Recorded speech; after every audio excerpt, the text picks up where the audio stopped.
Good evening, everybody, and welcome to Silk Masquerades. We want to thank you so much for tuning in this evening, and I am so excited about this afternoon's conversation with Dr. Belcher. I cannot tell you how excited I am, but looking forward to this conversation and hearing your story, the story of Dr. Cedric Belcher. Want to take the opportunity right now to say, welcome, everybody. Thank you for tuning in.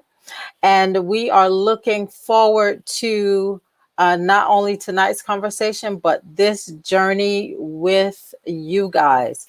So, to start off, we want to acknowledge a couple of individuals that actually followed our instructions on the announcement. We asked if we could have individuals go to the Facebook page and Masquerades Facebook page and to like and share the page. And for those that were on YouTube, for you to go to YouTube and hit subscribe and then type subscribe in the comments. We only had a few people that actually managed to get that done for us. So we want to acknowledge those individuals at this time and to take care of the drawing for the free gift for those individuals. So if you would, just for a few moments, if you would indulge us, that we could actually do this drawing. So hold on with me one moment while I share my screen.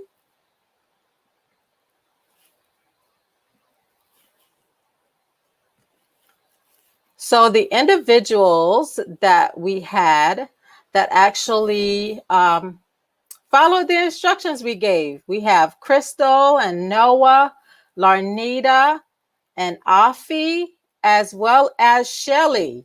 And so these individuals, their names have been placed here on the wheel of names, and we are going to spin the wheel. There will be two individuals that will receive a free gift. So here we go.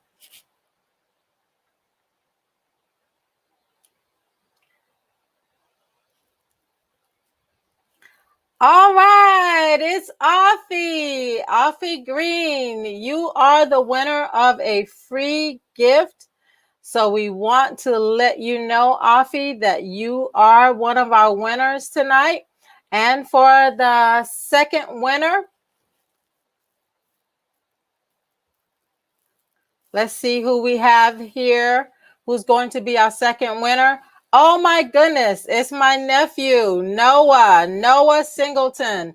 You are the winner of our second gift. Individuals that actually followed our instructions on on the first announcement. Okay, so without further ado, we want to remind you to subscribe, like, and share the broadcast so that other individuals can actually tune in as well. So right now we are going to bring Dr. Cedric Belcher up, and Dr. Cedric Belcher is going to share his story with us.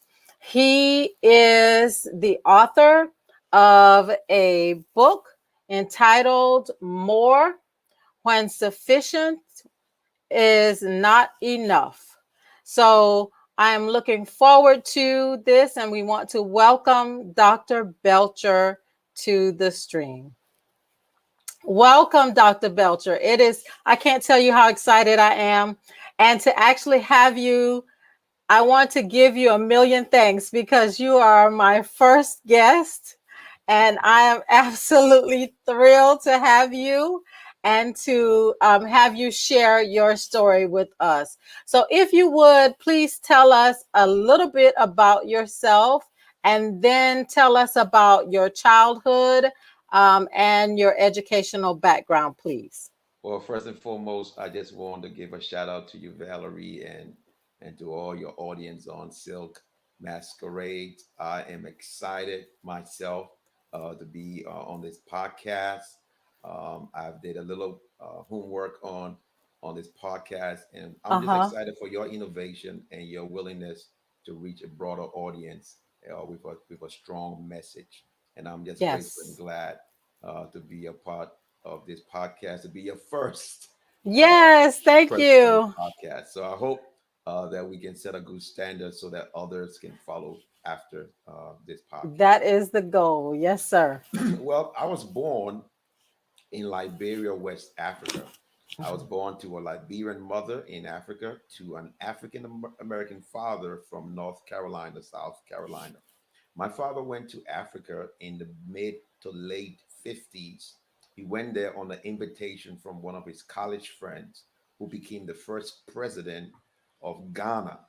His name was Wow. Kwame Nkrumah. And so my dad went to visit with him. He was in Ghana for a few days, few weeks, and then he decided to travel to Liberia because historically Liberia was founded for free slaves who left America and went to Africa. So he went to Liberia and he liked it and he stayed there and he had children by African women, and I was born to that. I spent most of my life in Liberia. Grew up in Liberia.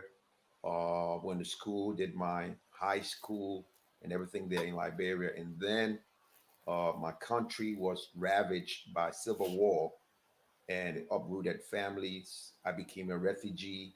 I lived in the Ivory Coast for about a year as a refugee, and then I had this awesome opportunity to come to the States to study. Um, I came to the States to study on a scholarship that was provided by the state of Rhode Island for Liberian, and that brought me to the States. And then I went to school in Huntsville, Alabama.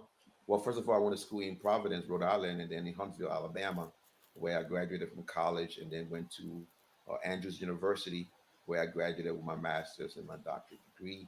I'm married. I got three wonderful kids, ages 17, 15, 13. My oldest about to graduate and go to college, and I'm Wow. married to a wonderful woman, Sonia Gray Belcher. She has a PhD in counseling psychology. Awesome. So listen, you okay, I'm from South Carolina, so I am absolutely astounded in hearing you say that your father is was from North Carolina and that he went to Liberia.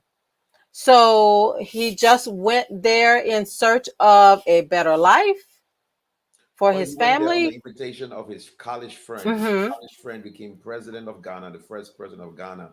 And so he went to visit his college friend. His college friend invited him to go to Ghana to visit him.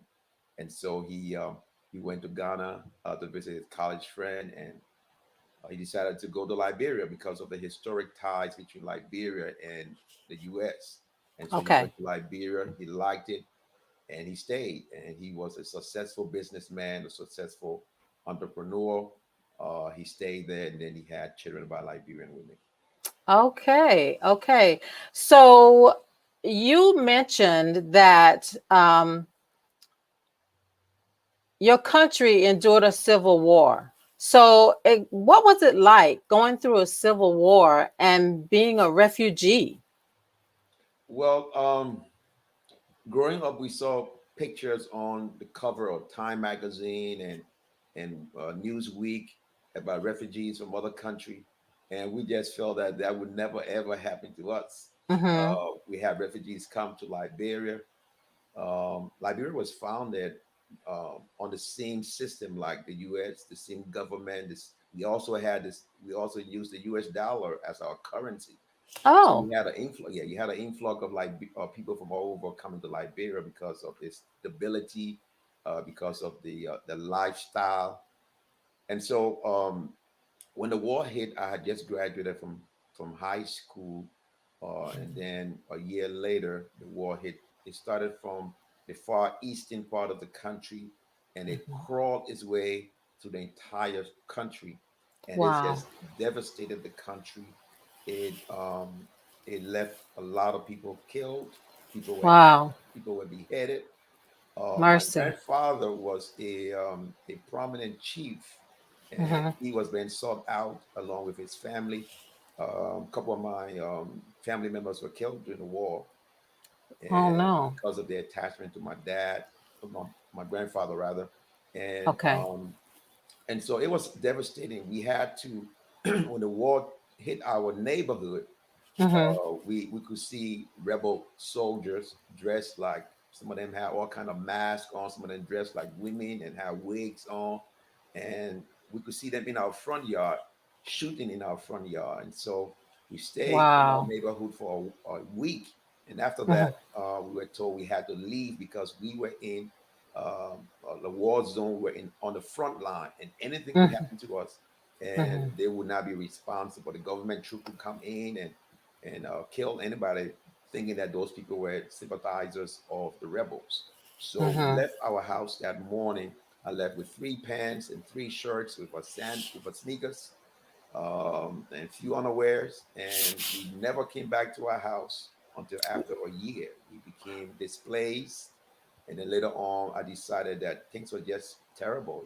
Hmm. The country was not working towards reconciliation and healing. The Hmm. political factions were not coming together to form a unity government so they can have free and fair elections. So I Hmm. decided to leave the country and go to a neighboring country called the Ivory Coast. And Hmm. there I went and I became a refugee. And I never thought that would ever happen to me. And so What was that like? oh goodness, we were depending on the United Nations to give us food every month. So every month, those who sign up will get a ration of food from the United Nations. There will be beans, there will be rice, there will be peanuts, there will be a variety of things. But what Hmm. helped us as Liberians is the fact that many of us had relatives in America. So Hmm. because of that, relatives were able to wire money to us in various parts of Africa, various parts of the world. And because of Okay. that, we did not live as much as a Hmm. refugee would live. So we were able to move from the tents to get apartments, to get buildings, and live in Okay. buildings and live a better life, not comparable to where we came from, but to live a better life than a refugee. But it was tough. When I got to Ivory Coast, I had three pants. All my pants were like quilts with patches all over them. I had Wow. sandals. My sneakers had worn out. I had sandals with rubber all over it. I mean, it was terrible. It was terrible. Wow, that is quite an experience to live through, especially for a child, a young teenager. But I want to go back for just a moment. There was something in your book that you mentioned that happened to you when you were approximately 7 years old. Yes. Can you mention that briefly for us? Yes. The book starts with a story, and the story pretty much is the lens through which my life is unveiled. A Hmm. 7 year old, I'm asked by one of my family members to take the trash down to the dumpster. Um, and we had a trash placed on a flat basket we call a founder. And I took the basket and adjusted it on my head, and I started walking down the stairs. The stairs was very steep, and so Hmm. as I started walking down the stairs, I started imagining about some of my female relatives who would do that, put a basket on their head without holding it. And so I Hmm. decided to do the same thing to mimic them. And while doing that, I slipped and I fell several stairs down.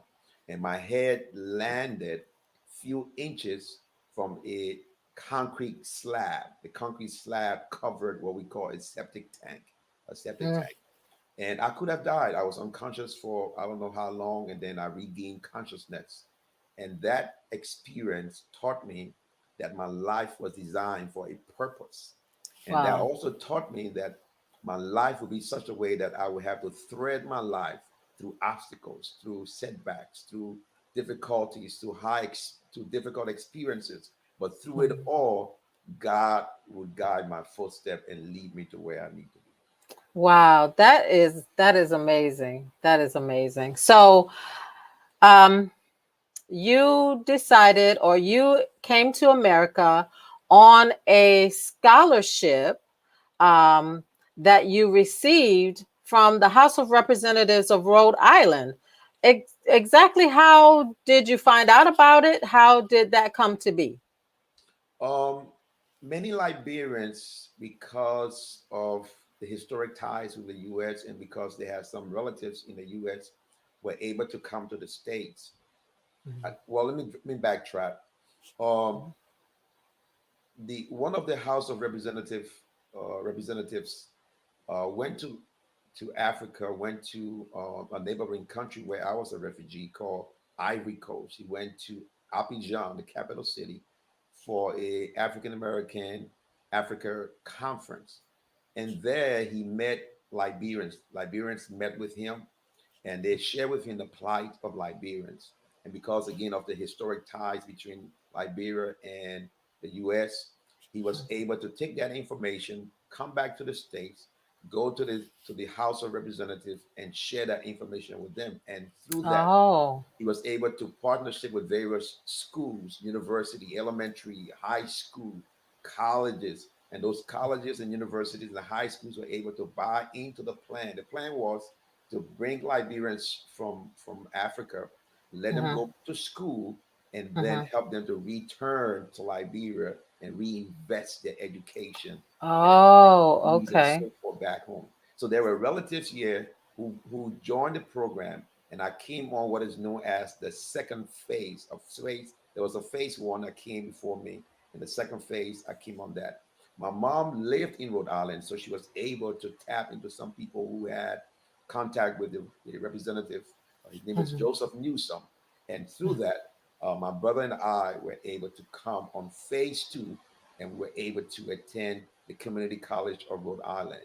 But that's not where I wanted to go, because during the war, when I left my house and I was running for my house and running for my life, I made hmm a commitment to God that, God, if you save my life and bring me to a place of normality, hmm I will commit my life to you in pastoral service. So my goal was to go to a place where I could be trained to become a pastor to serve the Lord. And so the Community College of Rhode Island provided me just that first step, but I was able to get to the school I wanted to go to, called Oakwood University in Huntsville, Alabama. I was hmm able to get there because a Caucasian family heard me speak at their church and heard me make a pitch for hmm any assistant to go to the community, to go to Oakwood College, because the scholarship did not transfer to a different state. And Okay. so the couple met with my family and decided to pay my first quarter tuition at Oakwood. And that was the only Wow. time my tuition was ever paid in full. All the way through, I had to go through without loans, without scholarship. I had to work my Mhm. way through. And I worked my way through Oakwood, Andrews University, through my doctoral program without owing a dime. Oh my goodness. So you went from being a refugee to going through Oakwood College as well as Andrews University, paid Yes, in full. paid in You, full. As a matter of fact, let me tell you a story, Valerie. When I graduated from Andrews University, I was struggling. I was always the last to get in class because I didn't have money. So I had to work on campus. I had to work on my grades. I worked in the cafeteria. I did whatever I needed to do to earn money to go to school. When I graduated from Andrews with my master's, I needed about 500 some more dollars to graduate. I did not have it. And so I got a call from the financial office, and they told me that I had $500 on my books, and they wanted to give me that money back. Now think about it: a person who did not have tuition money every semester, every year, about to hmm graduate, and he's told that he has $500 on the books that they will give to him, and that's exactly what I needed to graduate. And God is just awesome. He's just awesome. He wow, did some that incredible things. No money to buy books. I would go to the library and Uh-huh. look at the syllabus and see if the books were in the library. I go and snatch the books off the library, keep it in my dorm room or in my house until the quarter was over. And then after a while, people started picking up on that. The professors started putting the book on reserve, and so nobody could check it out. But I had to do what I had to do to go through college and get my master's. So, what I'm hearing is exactly what you say in your book, that it's your story is not about, when you hear the title more, when sufficient is not enough. A lot of people, including myself, my first thought was financial, money. But that's not what I'm hearing. And that's not what I read. What I gathered from your story is about perseverance, it's Yeah, about determination. that's the essence of the book. The title is just catchy. The title pretty much says that don't um, get don't settle for the minimum. Don't settle.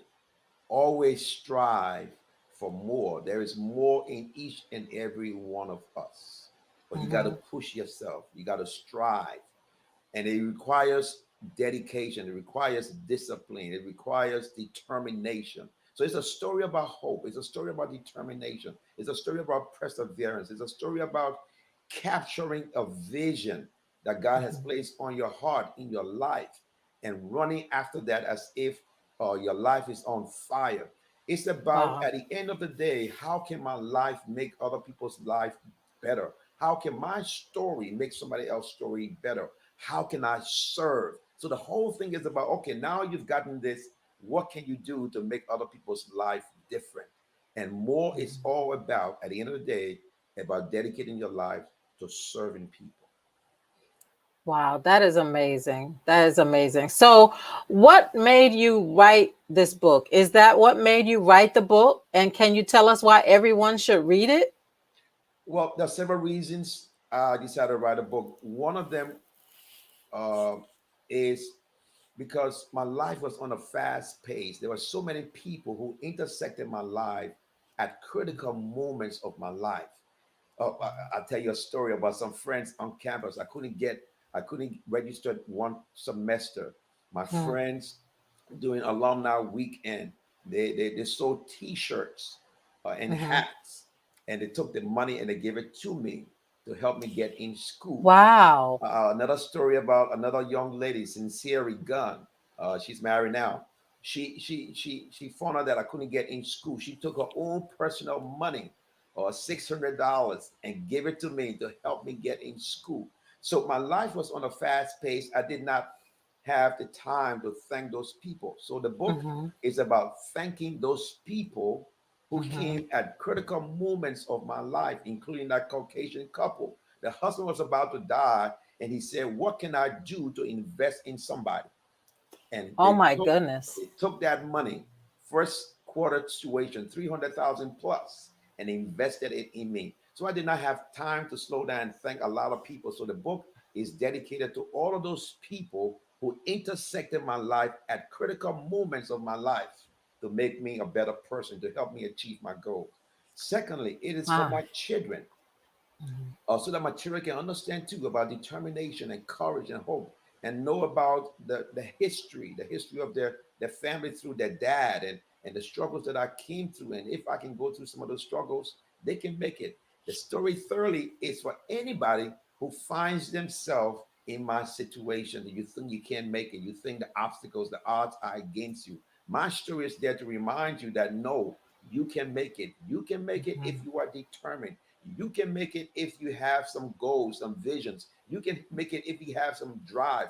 Because as soon as you step out to reach towards your dream, doors will be open from unusual places. Mm. Not only that, you will be developed, you'll become a better person, and through it all, you can help somebody else to be a better person. Wow. So what part of your book was, or of your story, was the most humbling for you? Wow. I grew up with my father. My father had a lot of money. He was wealthy, and Mm-hmm. we had everything that we need. Again, Liberia was a stable country, and we had everything. We would look at other people coming to Liberia and their struggles, and we'd be like, "Well, it would never ever happen to us." Liberia was founded by free slaves. We Mm-hmm. pride ourselves to be a Christian nation, and then the war came, and what it did was it turned the country upside down. It sent the country 100 years back. So here we are. For a whole year, I got three pants, three shirts. My shirts were so worn out that you could see my body through some of my shirts I wore. My Yeah, goodness. we were. We did not have food. The first day we left our house, we walked from 6 a.m. to 6 p.m. nonstop. I saw kids, I saw adults, I saw people physically challenged, I saw everything. We walked through swamps, we walked through streams, we walked through all kinds of things. We ended up in a little village called Forzone, and that village in that language means resting place. That village was like a chapel. It was not completed. It still had windows that were not completed. The ground was gravel, and that night we slept on a gravel. We took sheets and laid on the gravel, and we slept on gravel for about a month. We stayed in that village. My goodness.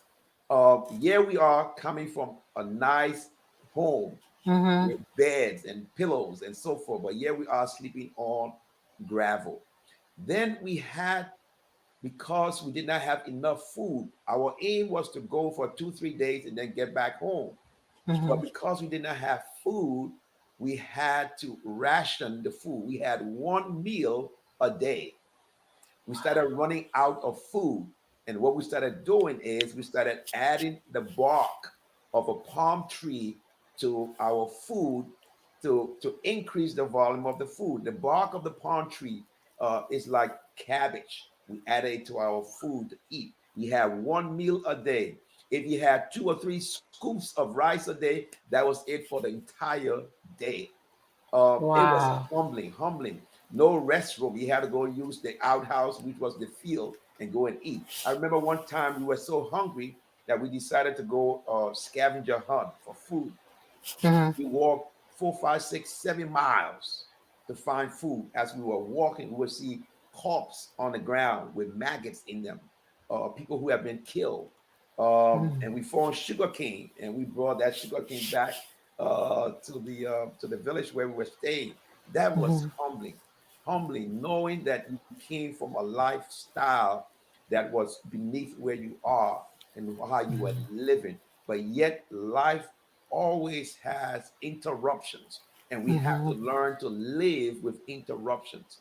And how do you live with interruption will determine how you move in life. Life is about interruptions. All of us will have interruptions. That That's interruption for true. somebody might be a job loss, might be a health loss, might be a husband or child. But how do you deal with those interruptions? And then becoming a refugee. I never thought about living as a refugee, but yet when we live as a refugee, we did some incredible things to help the community where we live in, and to make it a better place.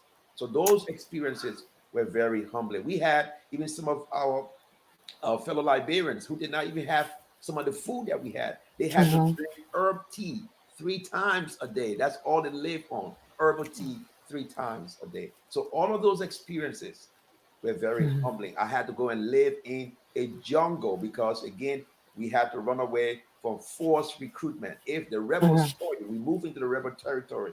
So, because we're afraid of the government troops. So, if the Mm-hmm. rebels saw you, they would conscript you, they would force you into joining their forces and send you on the front line to go and fight. All of those things Wow. were humbling. Wow. All those things were scary. That is amazing to me. Okay, so in your book, you have something that you refer to as Belcherisms. So, can you explain what that is and share a few of them with us?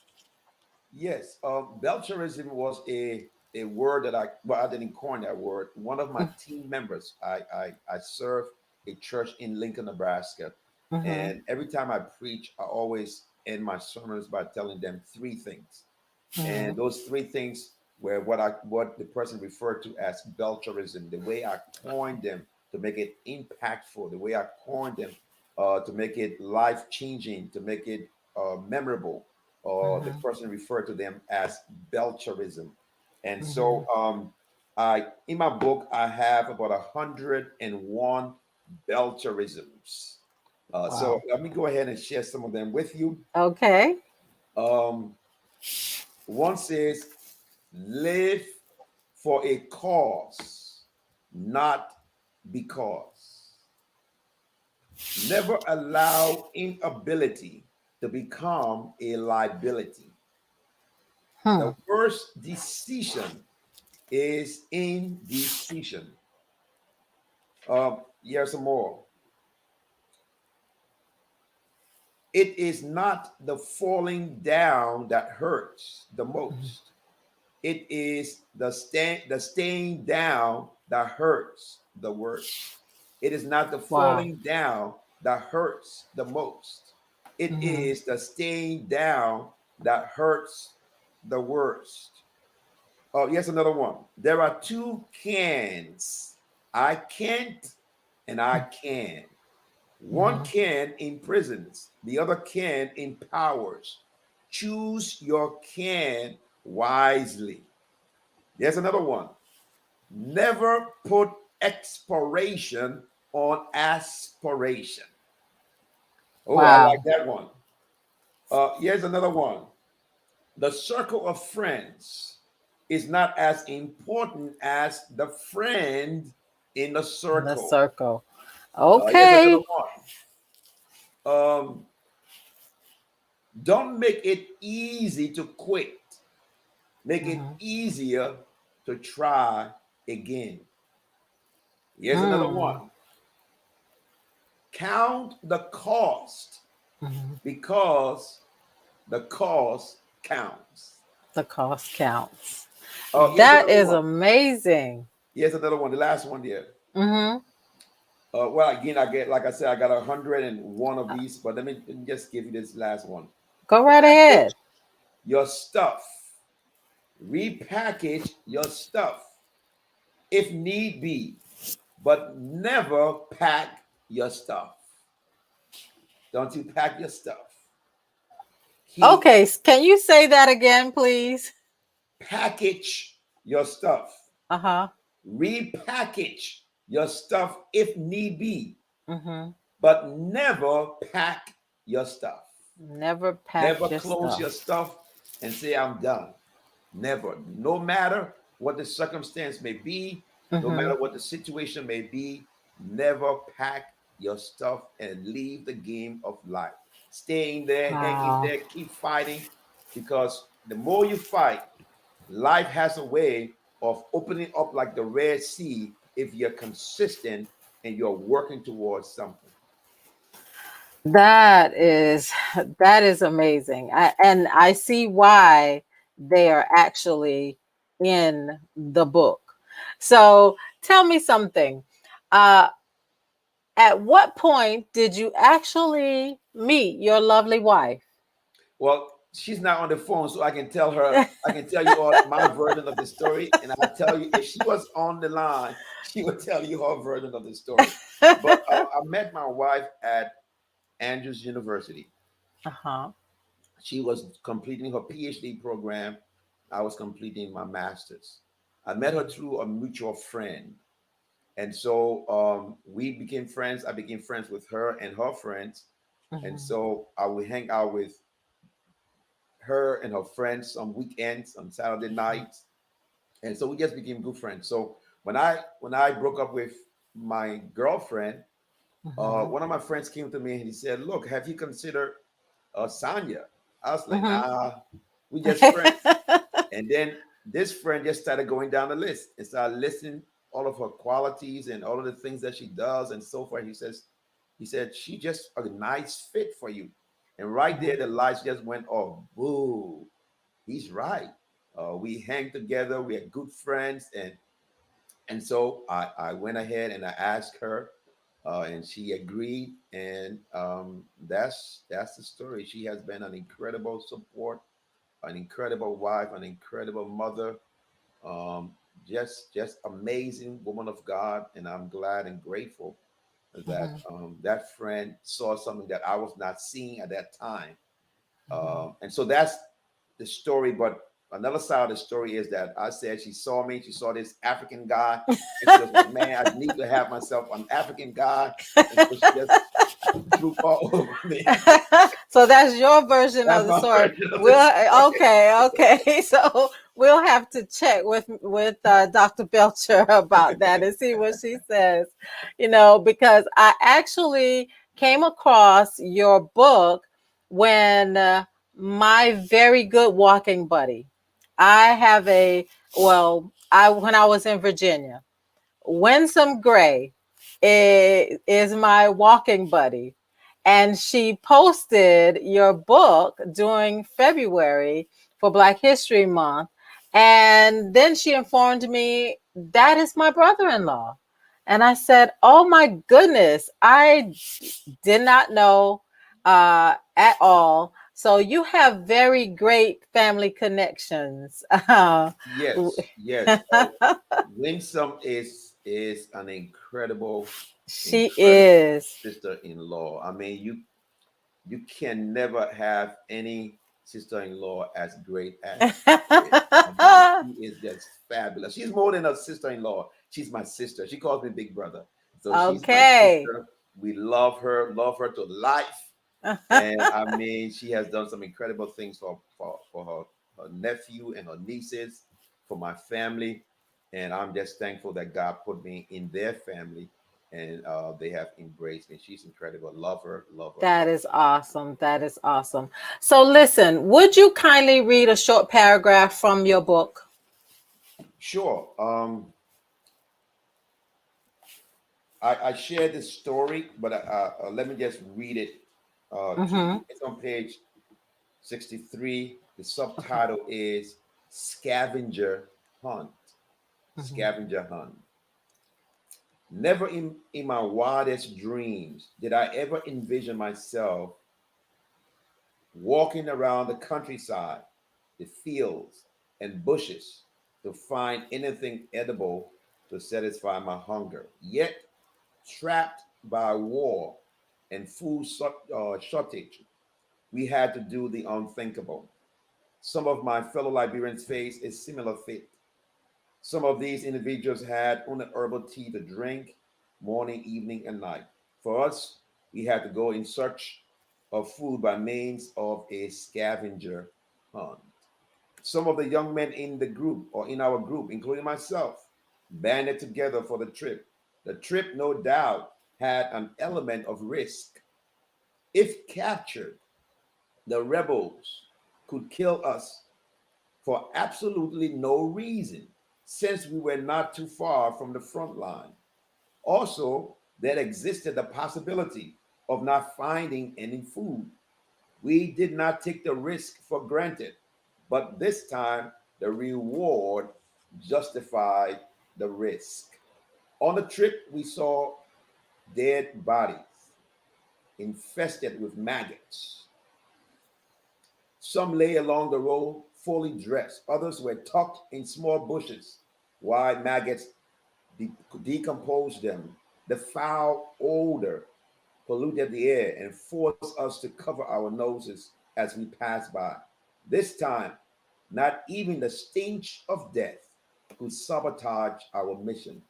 Our posture and attitude reflected the words of the song that goes like this: I shall not be moved, like a tree planted by the water.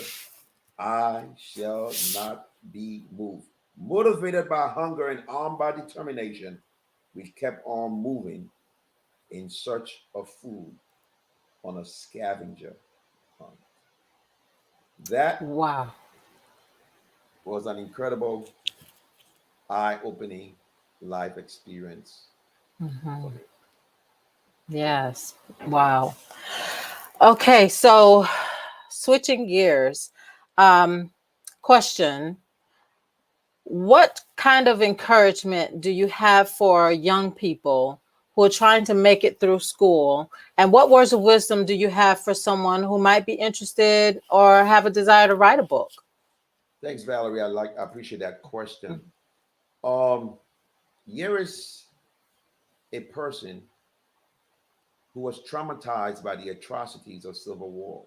Mhm, I saw dead bodies. mhm, Here is someone who could have easily been recruited to go and fight for a cause that he did not believe in. Here is someone who went to college, got his master's and his doctorate without financial aid, mhm, without grants, without student loans. Here is someone who was committed. I'm not an A student, but I did very well, even though mhm, I had to work. I worked undergraduate. I worked in the cafeteria because it helped us to cut down my costs. When I went to grad school, I worked in the cafeteria as well. I worked in the kitchen, pots and pan, washing pots and pan. mhm, The pots and pans were stacked up high like a mountain, like Mount Everest. I did that. And then I believed that I couldn't do better. And so I wanted to become a cashier. And so I signed up for that. I went through the training. And it's a side story, but I'm going to get back to your question. mhm, mhm, I went back to, I did a training.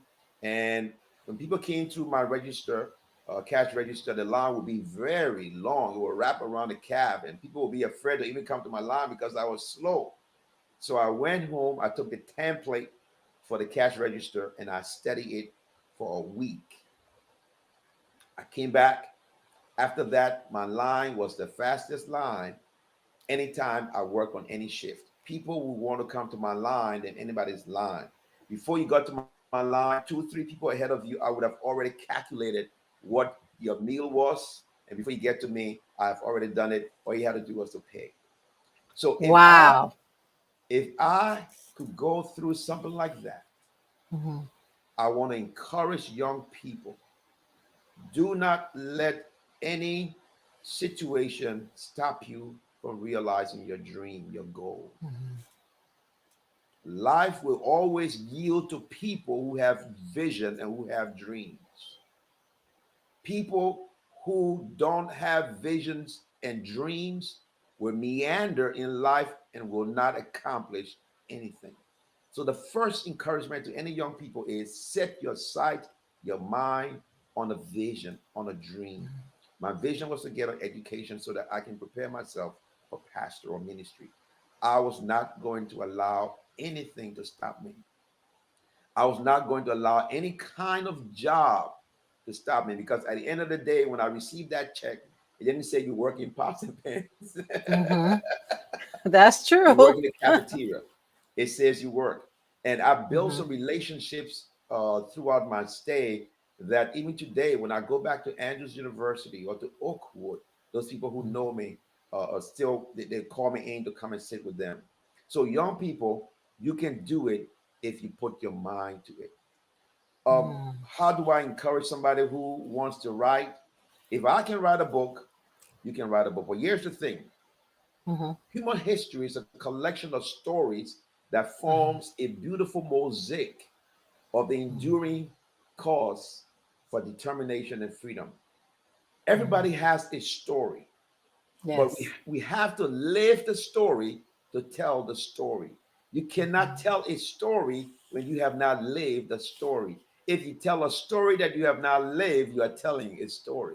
So all wow. of us have to live a story, and your Mhm, story is needed to be heard because there is mhm, somebody in that same category. There is someone in that going through that same experience who needs to hear your story so that they can be mhm, reminded that if Cedric Belcher did it and was able to mhm, do it, I can do it as well. So your story is valuable. It's formed, it comes together to form that beautiful mosaic of the enduring of vitality that we have as human beings. And don't discount your story, but better yet, do not devalue your experience. Do not try to short circuit your experience. Do not try to get yourself out of your experience too early, because your Mm. experience just might be the story that will help somebody to get out of a bad situation. Oh my goodness, that is amazing. So I do not want to end this podcast because time has quickly gotten away from us without you sharing with our audience what it is you do, where you work, where you're serving. Tell us what it is that you're doing, and also where we might be able to contact you and find your book. Thanks, Valerie. As stated, my goal was to commit my life to God through pastoral ministry. So for the Mhm, past 20 plus years, I've been serving as a pastor. Currently, I serve in Fort Worth, Texas. I serve the mhm, Grace Temple Seventh day Adventist Church as their lead pastor. The Grace Temple Church is, I know everybody talk about the church. That church is the best church. Is better than a slice of bread and some dips and some chips. But I believe that my church is one of the most impactful, innovative, God fearing, community oriented churches in all of the world.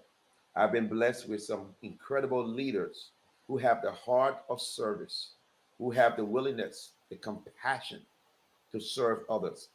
And so, yeah, Grace, our focus has been how can we make our community a better place? Because when your community is better, the church is better. When your community is better, the people in your church are better, because God has called us to serve our community, to minister yes. to our community. And so, if we make a difference in the lives of others, they don't have to join our church. We don't do it because we wanted to join our church. We do it Mhm, because that's the heart of God. So we've done some amazing things since I've been here 2019. Or mhm. last year we had a program called I Touch Fort Worth, and the goal was to touch 120,000 people in the city through acts, spontaneous acts of kindness, and through intentional acts of kindness. But the Lord blessed us in the pandemic to touch Mhm. 175,000 people during the Oh my pandemic. goodness. Wow, that is We amazing. gave bikes away. We prayed for first responders. We fed the homeless. We did all kinds of incredible things. We partnership with a high school. We donated $1,000 to help the program. We mentored some of the high school kids. We were just able to do some incredible things, Mm. and that's where the heartbeat of this church is: serving the community, making our community a better place. And I'm proud to be the lead pastor of Grace Temple. And all of this happened during the pandemic. All of this happened during the pandemic. We were able to touch Wow. 175,000 people in our city. Wow, what a beautiful blessing. What a blessing. So, before we come to an end, I did learn an interesting fact that just the other day, actually, on yesterday, that you were actually roommates with my pastor at Oh, wow. Andrews. Oh, wow. Your pastor, look, hands down, your pastor is an incredible guy. Love him. He is very passionate about what he does. Yes, he is. He puts his heart, his soul in everything he does. He's not a show off person. He doesn't come across Right. like, I know everything. He's a down to earth guy. And Mm-hmm. I am just, I was just grateful that he became my roommate at Andrews University. Mm-hmm. We were roommates for a couple of months, and he helped me a lot. He's great when it comes to music. I mean, Mm-hmm. we interned at the same churches, and he helped Wow. elevate that church. He built a youth choir. The youth choir became the talk of the conference. Oh my I goodness. mean, he's an incredible guy, and Yes. I'm proud to say that Uh-huh. I was there at the beginning of his relationship with his wife, so I can say I was part of You that, were part of the development of that part of that relationship. development of that Yes. relationship. I They are both found that to incredible. be. and Mm-hmm. you guys have some great first lady and pastor. Yes, yes, we do. We are blessed with the Prevet family and their ministry. I just found that to be absolutely intriguing when I was told that on yesterday. So before we close, any final words? There was something that you provided in the book, author's note, that I found interesting.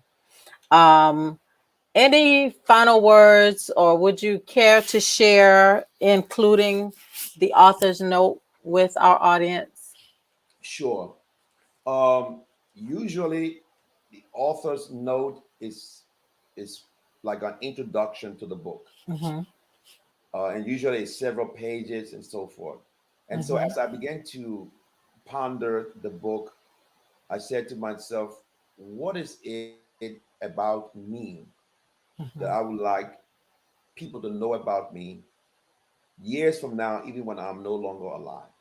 What is it about me that can capture the true essence of what this book's supposed to be for anybody who picks it up mm-hmm, and wants to know in one sentence what this book about?"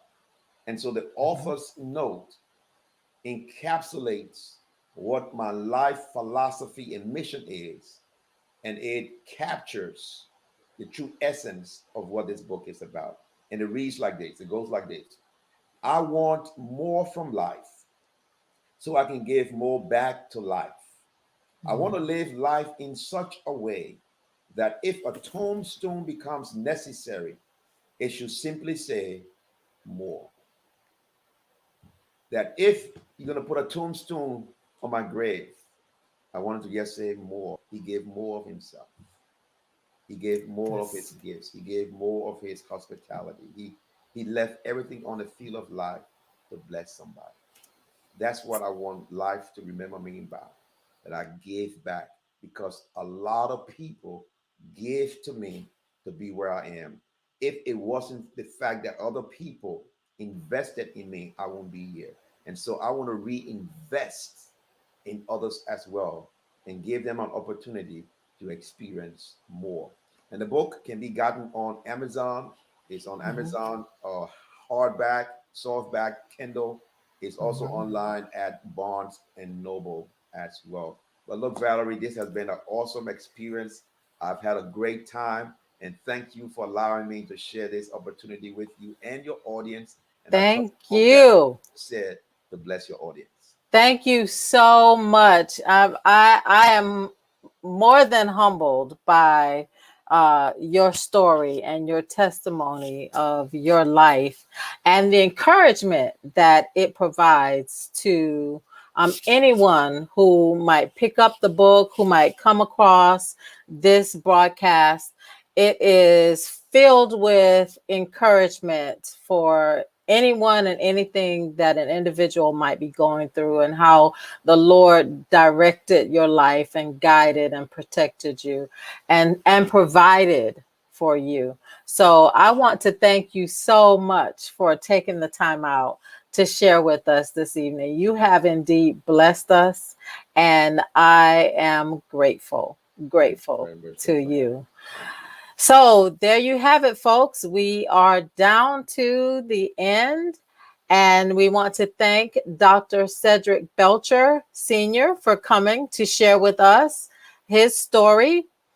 Make sure you check out the book, More, When Sufficient is Not Enough, and you will indeed be blessed. So, Dr. Belcher, if you will hold on for us just one moment. Thank you all for joining us this afternoon. That is it for tonight. And we made it, our first episode.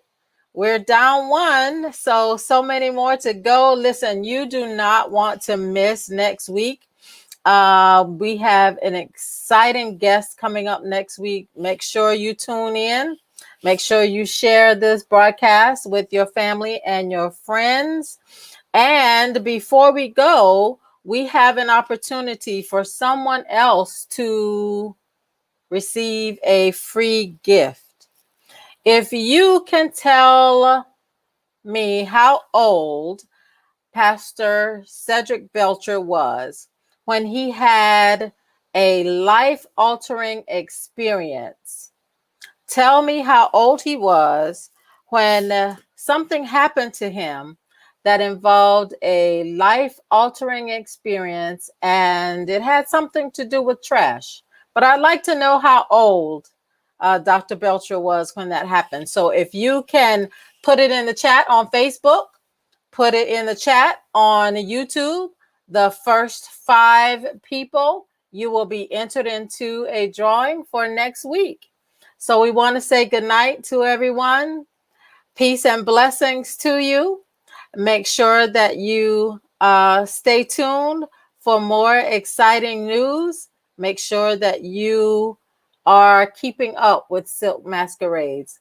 Good night, everybody. Peace and blessings. Bye.